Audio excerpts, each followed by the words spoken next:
मार्च 1926 रोजी हाजी मस्तानचा जन्म झाला होता। त्याचे वडील हैदर मिर्झा एक गरीब शेतकरी होते। त्यांची आर्थिक परिस्थिती खूपच हलाखीची होती। अनेक वेळा घरामध्ये खाण्यासाठी सुद्धा पैसे नसायचे। घर चालवणं फार जिकिरीचं काम झालं होतं। त्या दारिद्र्यानं पिचलेल्या हैदर मिर्झाला वाटायचं की आपण पैसा कमवण्यासाठी मुंबईला जावं, पण दुसऱ्या बाजूला गाव शेती सोडून जाणं सुद्धा त्याला नको वाटायचं। पण एकेकाळी सलग 2 दिवस घरात अन्नाचा एक कण शिजला नाही तेव्हा नाईलाजानं हैदरनं आपल्या मुलाला घेऊन मुंबईचा रस्ता धरला। ते साल होतं 1934। मुंबईत आल्यानंतर त्यांनी अनेक कामं केली, पण कशातच यश आलं नाही म्हणून शेवटी क्रॉफर्ड मार्केटमध्ये त्यांनी स्वतःचं सायकल दुरुस्तीचं दुकान सुरू केलं। बराच काळ लोटूनही दुकानातून विशेष काही कमाई होत नव्हती। दरम्यान दुकानावर रिकामा बसलेला छोटा मस्तान रस्त्यावरून ये जा करणाऱ्या मोठमोठ्या गाड्या आणि आलिशान इमारतींकडे पाहायचा। त्याला वाटायचं आपल्याकडे पण अशाच गाड्या आणि बंगले असावेत। तो वडिलांना तसं बोलूनही दाखवायचा, पण वडील त्याचं म्हणणं हसण्यावारी टाळून न्यायचे। पुढे मिर्झा परिवाराला मुंबईत येऊन 10 वर्ष लोटली, पण त्यांची परिस्थिती काय बदलली नव्हती। दरम्यान मुंबईतल्या मार्केटचा जो भाग होता तिथून जवळच मुंबईचं डॉकयार्ड होतं। त्या गोदीवर अनेक व्यवहार चालायचे, व्यापार चालायचा। त्या डॉकयार्डवरचे काही लोक सायकलच्या दुकानात यायचे। तिथल्या मित्रांकडून मस्तानला कळलं की गोदीवर काही गोष्टींची देवाणघेवाण केली तर जास्त पैसा मिळतो। अर्थातच 10 वर्ष सायकलच्या दुकानात घातल्यानंतर मस्तानला खूप पैसा कमवायचा होता। त्यामुळे तो डॉकयार्डवर कामाला लागला। डॉकयार्डवर कामाला लागल्यानंतर मस्तानची तिथल्या लोकांशी ओळख झाली। त्यातल्याच एका माणसानं हेरलं की मस्तान हुशार आहे। त्यांनी मिर्झाला डॉकयार्डवर चालणाऱ्या काही स्मगलिंगच्या व्यवहारांची माहिती दिली। त्याने मस्तानला सांगितलं की डॉकयार्डवर काही सामान येतं, ते जर का तू तुझ्या कपड्यांमध्ये लपवून डॉकयार्डच्या बाहेर नेलं आणि कस्टम अधिकाऱ्यांपासून चुकवलं तर तुला आणखी चांगले पैसे मिळतील। त्या काळात सोनं, इलेक्ट्रॉनिक्स अशा गोष्टींची तस्करी चालायची, कारण की सोनं भारतात महाग होतं। त्यामुळे हळूहळू हाजी मस्तान हा स्मगलिंगच्या व्यवसायात उतरला। त्याशिवाय तिथून हजला जाणारे काही लोक हजवरून माघारी येताना परदेशातून काही सामान घेऊन यायचे। ते सामान डॉकयार्डच्या बाहेर पोहोचवण्याचं काम हाजी मस्तान करायचा। त्यातूनही त्याला बऱ्यापैकी पैसा मिळायला लागला होता। दरम्यानच्या काळात हाजी मस्तानची ओळख झाली एका अरब व्यक्तीशी। त्या अरबी माणसाचं नाव होतं शेख मोहम्मद अल गालिब।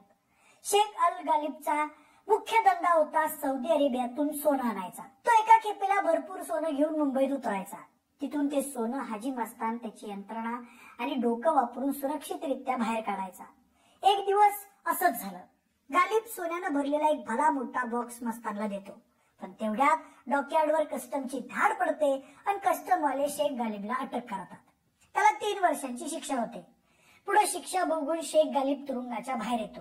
बाहेर आल्यानंतर तो थेट मस्तानला जाऊन भेटतो। तेव्हा मस्तान त्याला घेऊन घरी जातो। त्याच्या घरात लपवलेला बॉक्स शेख गालिबला दाखवतो आणि म्हणतो तो तुमचा बॉक्स आहे, तुम्हीच उघडून बघा। शेख गालिबला खूप आश्चर्य वाटतं।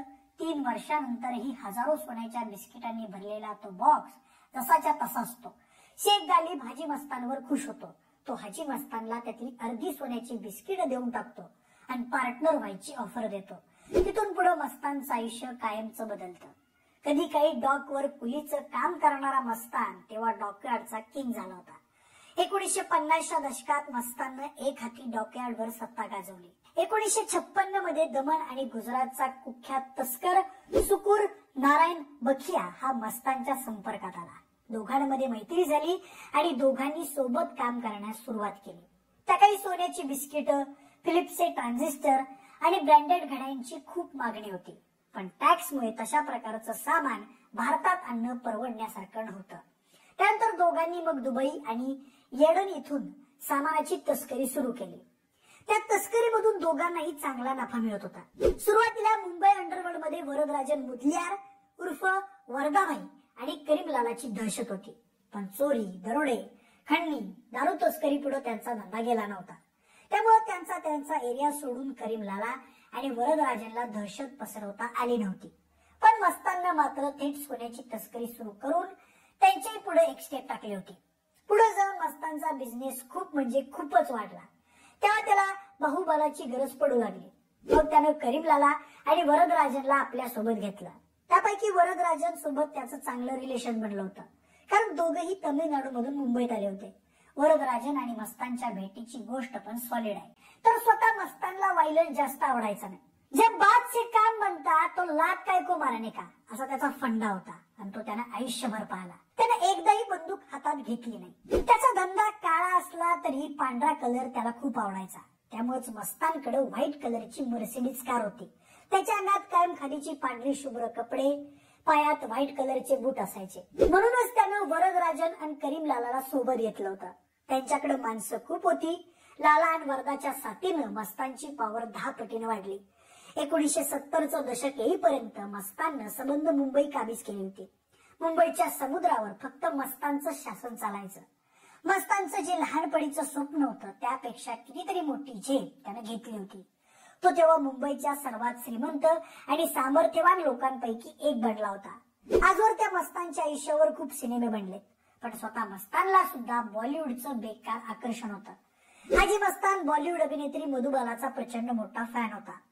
त्याचं तिच्यावर एकतर्फी प्रेम होतं.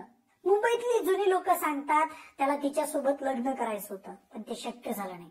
मधुबालाचं आजारपण आणि दिलीप कुमार सोबतची जवळीक यामुळे मस्तानने कधीच तिच्यासमोर आपल्या प्रेमाची कबुली दिली नाही, कारण तो दिलीप कुमार यांची तितकीच इज्जत करायचा. पण पुढे जाऊन त्यानं सोना उर्फ शहनवाज बेगम या अभिनेत्री सोबत लग्नगाठ बांधली. केवळ सोना मधुबाला सारखी दिसायची म्हणून. इतकंच नाही तर मस्ताननं सोनाच्या अनेक चित्रपटांना फायनान्स सुद्धा केलं होतं, पण तिचे चित्रपट फ्लॉप होत गेले. दिलीप कुमार, अमिताभ बच्चन, राज कपूर, धर्मेंद्र, फिरोज खान आणि संजीव कुमार यांसारखे दिग्गज बॉलिवूड अभिनेते हाजी मस्तानचे मित्र होते असं सांगितलं जातं.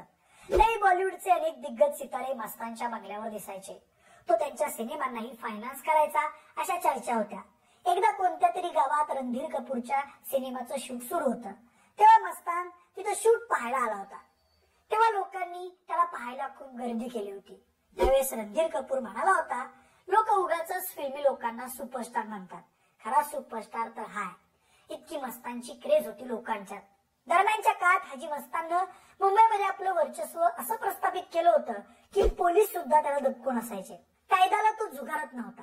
असं म्हणतात 1974 मध्ये एकदा पोलिसांनी त्याला अटक केली होती, पण त्याच्यासाठी तेव्हा जेलमध्ये व्हीआयपी सारखी सुविधा होती. त्याला तुरुंगात न टाकता एका बंगल्यामध्ये नजरकैद करून ठेवण्यात आलं होतं. त्यावेळी मस्ताननं पोलिसांना महागड्या भेट वस्तू दिल्या होत्या असं सांगितलं जातं. तसंच एखादा अधिकारी त्याला नडला तर तो त्याचे कॉन्टॅक्ट वापरून थेट अधिकाऱ्याची बदली करायचा. मस्तानचा हा वाढता प्रभाव इंदिरा गांधींना तेव्हा खटकायला लागला होता. दरम्यान इंदिरा गांधींच्या आदेशावरून पोलिसांनी मस्तानला अटक करून थेट तुरुंगात टाका असं सांगितलं, पण पोलिसांना त्यात अपयश आलं, कारण मस्तानला मानणाऱ्या लोकांनी खूप विरोध केला. मस्तान लोकांना मदत करून त्यांना आपल्या उपकाराच्या ओझ्याखाली दाबून ठेवायचा. जेव्हा कधी त्याला अटक करायची वेळ तेव्हा ही लोक कायद्याला विरोध करतील अशी त्याला खात्री होती. पुढे मग 1975 साली मात्र इंदिरा गांधींनी आणीबाणी लागू केली आणि त्या गोंधळात मस्तानला अटक करण्यात आली. तुरुंगात जाण्याची ही त्याची पहिलीच वेळ होती. तब्बल 18 महिने तो तुरुंगात राहिला होता. असं म्हणतात त्यावेळी त्यानं थेट इंदिरा गांधींना पत्र लिहून असा निरोप पोहोचवला होता की मी हवी तेवढी रक्कम भरायला तयार आहे, पण मला सोडून द्या. पण इंदिरा गांधींनी त्याला दाद दिली नाही असं म्हणतात. पण त्याच काळात जयप्रकाश नारायण यांच्याशी मस्तानची भेट झाली आणि त्याच्या आयुष्याला नवीन कलाटणी मिळाली. जेपींच्या संपर्कात आल्यानंतर मस्ताननं अंडरवर्ल्ड सोडून राजकारणात येण्याचा विचार केला. दरम्यानच्या काळात करीम लालाची पठाण गँग, कास्कर बंधूंची दाऊद कंपनी, अरुण गवळी, मान्या सुर्वे, बडा राजन हे नवे प्लेयर अंडरवर्ल्ड मध्ये दाखल आणि त्यांनी सत्तेच्या मोहापायी मागच्या 30 वर्षातले अंडरवर्ल्ड मधील समझोत्याचे नियम धाब्यावर बसवले होते. मुंबईच्या रस्त्यावर हा माणूस रक्तपात चालू होता. मस्तानच्या मुशीत तयार झालेला दाऊद मस्तानवरच भारी पाडायला लागला होता. कधी काही दाऊद हा हाजी मस्तानचा उत्तराधिकारी होणार अशी चर्चा होती. पण हाजी मस्ताननं आयुष्यात ज्या ज्या गोष्टींची स्मगलिंग करण्याचं टाळलं होतं त्या सगळ्या गोष्टींचं स्मगलिंग दाऊदनं करायला सुरुवात केली होती. त्यामध्ये ड्रग्ज होते, हत्यार होती, RDX होतं. त्याचा परिणाम म्हणजे अंडरवर्ल्डचा चेहरा मोहरा बदलून गेला. बिल्डर लोकांना खंडण्या मागणं सुरू झालं. AK-47 मुंबईच्या रस्त्यांवर दिसू लागल्या.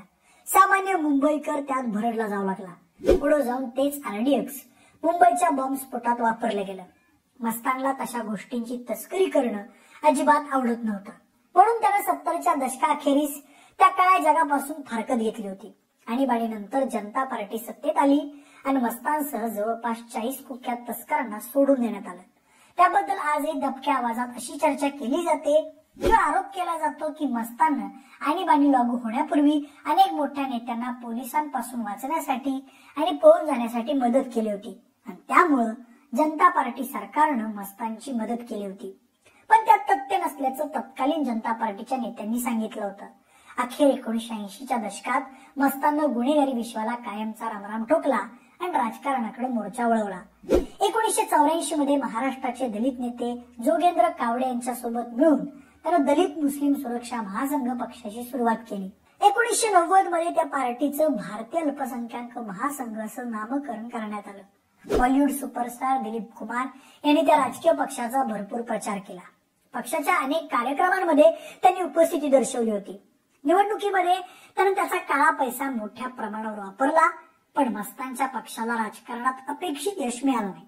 असं म्हणतात तेव्हापासूनच निवडणुकांमध्ये पैसा वाटण्याच्या प्रथेला सुरुवात झाली. हाजी मस्तान मुंबई अंडरवर्ल्डचा सर्वात मोठा ताकदवर डॉन होता, पण त्या डॉननं आपल्या संपूर्ण आयुष्यात कोणाचाही जीव घेतला नाही. त्यानं कोणावरही हल्ला केला नाही. पण इतकं असूनही मस्तान अंडरवर्ल्डचा अनभिषिक्त सम्राट बनून राहिला होता. फक्त मुंबईतच नाही तर संपूर्ण महाराष्ट्रात त्याचा टेरर होता.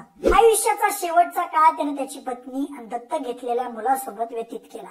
त्याला 2 मुली होत्या, म्हणून त्याने एक मुलगा दत्तक घेतला होता. 1984 साली हृदयविकाराच्या झटक्यानं हाजी मस्तानचा मृत्यू झाला. दरम्यानच्या काळात करीमलाला आणि वरदराजन मुदलियारचा देखील मृत्यू झाला आणि मुंबई अंडरवर्ल्डवर राज करणारी एक पिढी संपून गेली.